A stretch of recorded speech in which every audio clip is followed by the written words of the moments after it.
Hello class, this is lesson 16.2, arc length and radian measure.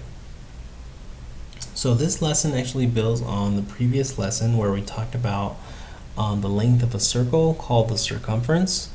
What we're going to focus on the first part of this lesson is the arc length.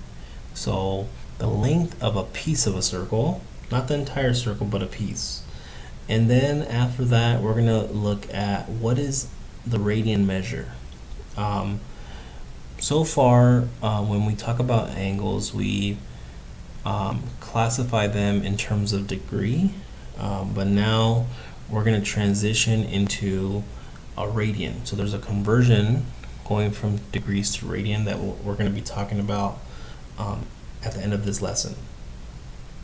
But first, let's talk about how do we find the arc length. So if we were to find the length of an entire circle, so just let me trace the circle. If I wanted to find the entire length of a circle, I would use the circumference formula, which is this right here, 2 pi r. But because I only want to find a certain piece of the circle, what I have to do is I have to modify that equation where I need to write the formula in terms of a fraction. So because the circle is out of 360, whatever the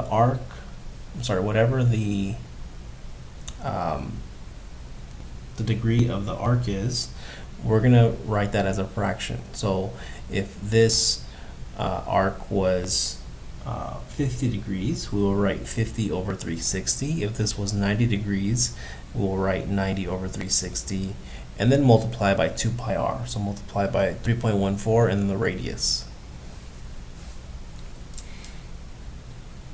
So to better understand this, what we're going to be doing is we're going to be using a clock so that we could understand how to cut a circle into pieces. So in example 1,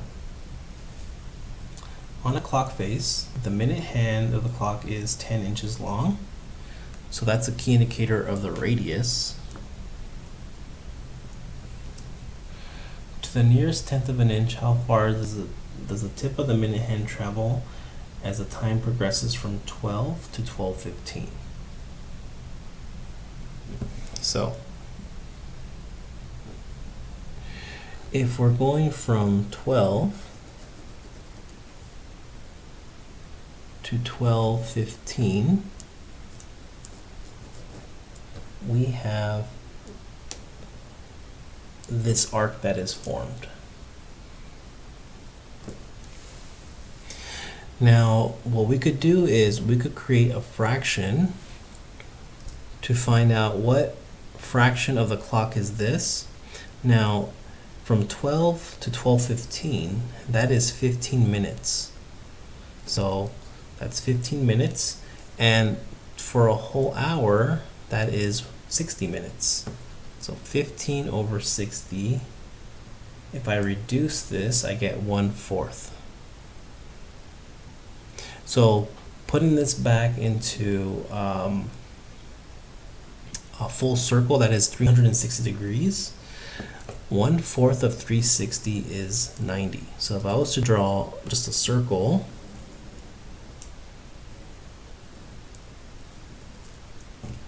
and I cut this into 4 pieces, each piece will have to be 90 degrees to form a full circle. So this is what we're looking at. We're looking at just this piece, and this is going to be 90 degrees.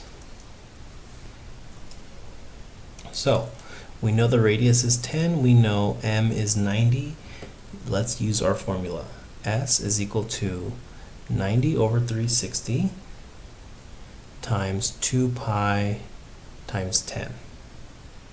Simplifying this, I get, so if you do 90 times 2 times 10 divided by 360, you end up with 5, and then we just attach the pi.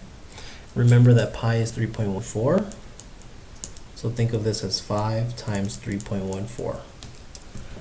and then you end up with 15.7.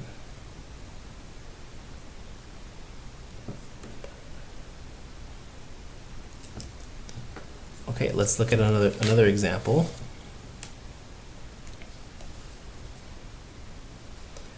So now the minute hand of a clock is 6 inches long to the nearest tenth of an inch. How far does the tip of the minute hand travel as the time progresses from 12 to 12:30?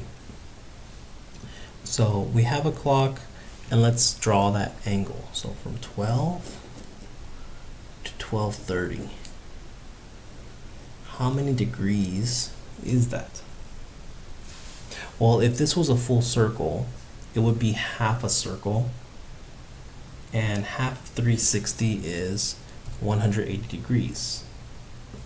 So if I was to draw a circle and cut it in half, this piece would have to be 180 degrees, and this piece would have to be 180 degrees to make 360. So that's what we're going to use. M is 180, and then the radius is 6. So 180 times 2 times 6 divided by 360 ends up being 6. Then 6 times 3.14, we get 18.8.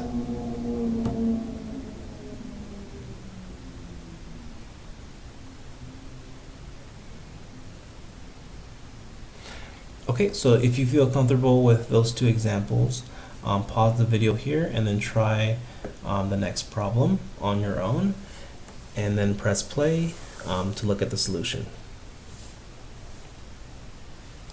So the minute hand of a clock is 8 inches long to the nearest tenth of an inch. How far does the tip of the minute hand travel as the time progresses from 12 to 12:45?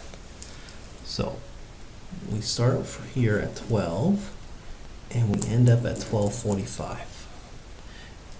And this is going to be our angle.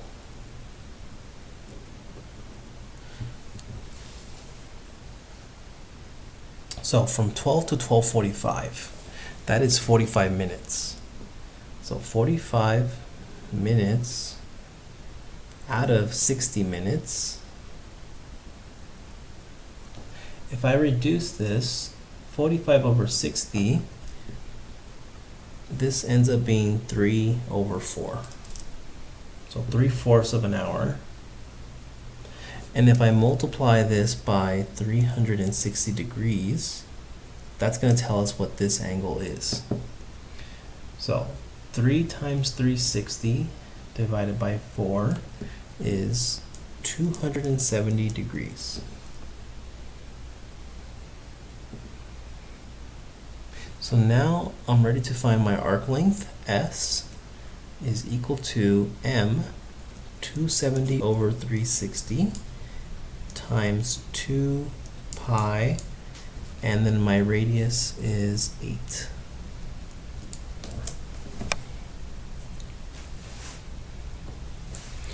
So in your calculator, I would want you guys to type 270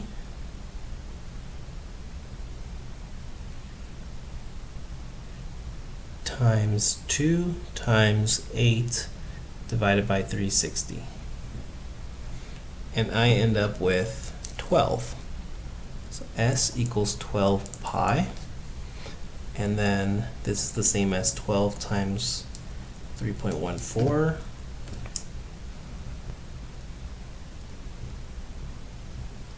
And then I end up with 37.7 inches.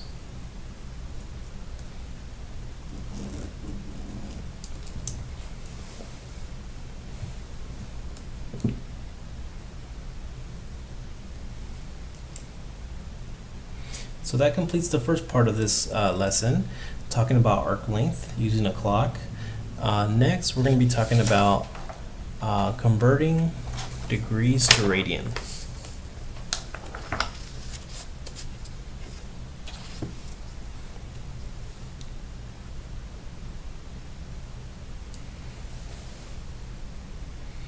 Okay, so to convert a degree to a radian, we need to use a conversion factor, which is that radians is equal to the degree of a central angle divided by 360 times 2 pi. Now, we don't actually use the pi, we just attach it to the end. And what we do is we simplify this fraction as best we can. So, in the first example, if I wanted to convert 180 degrees to radian, now they do it here, but I'm going to do it my own way. I'm going to write the fraction 180 over 360 times 2 pi. So what we could do is we could multiply 180 times 2, and that is 360 divided by 360 pi. And then 360 divided by 360 is 1, so that's 1 pi. And that just ends up being pi, and we just call this radians.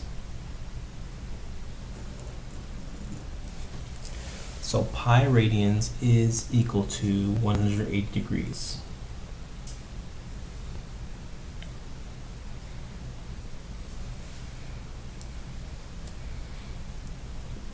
Okay, next, if I plug in 60, so let me write 60 over 360 times 2 pi.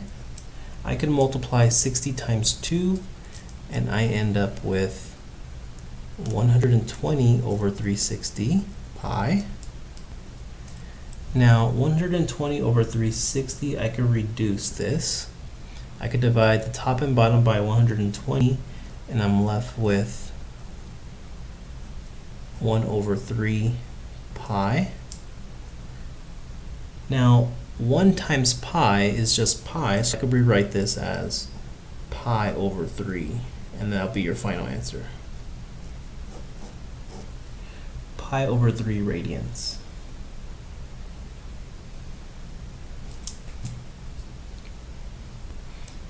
So if you feel comfortable with converting degrees to radians, pause the video here and try these two problems on your own, and then check back for the solution.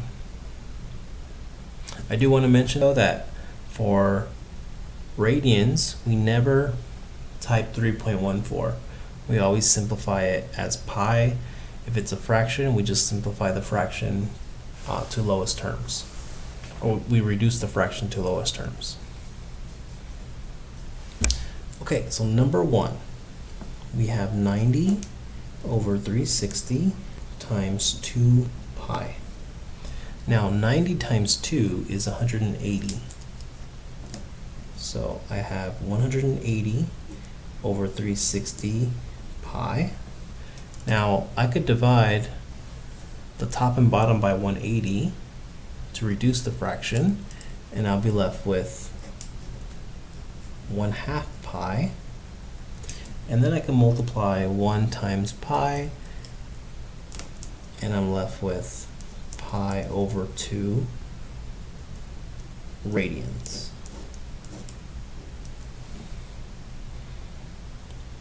So just like we call degrees with a circle, we have to call radians as radians. Okay, last example, we have 45 over 360 times 2 pi. So we multiply 45 times 2, and that is 90 over 360 pi.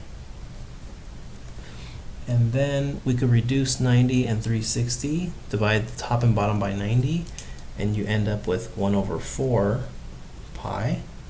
And then 1 times pi, this will end up being pi over 4 radians.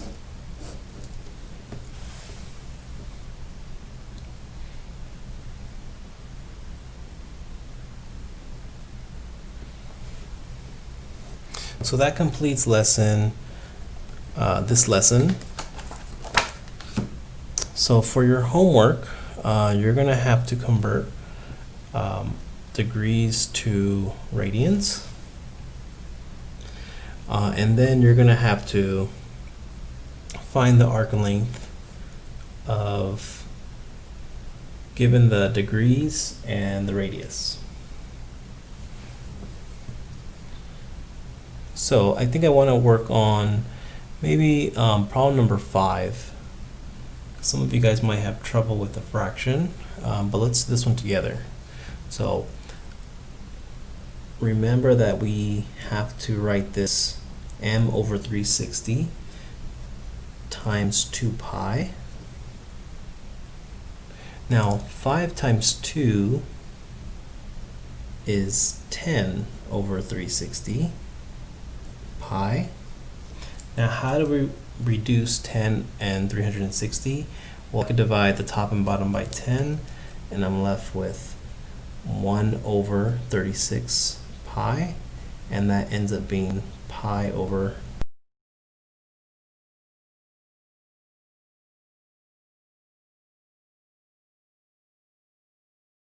36 radian. And that would be your solution. So you don't want to get a decimal with these, you just want to write them as a simplified fraction. Okay, have a good day, class. Bye.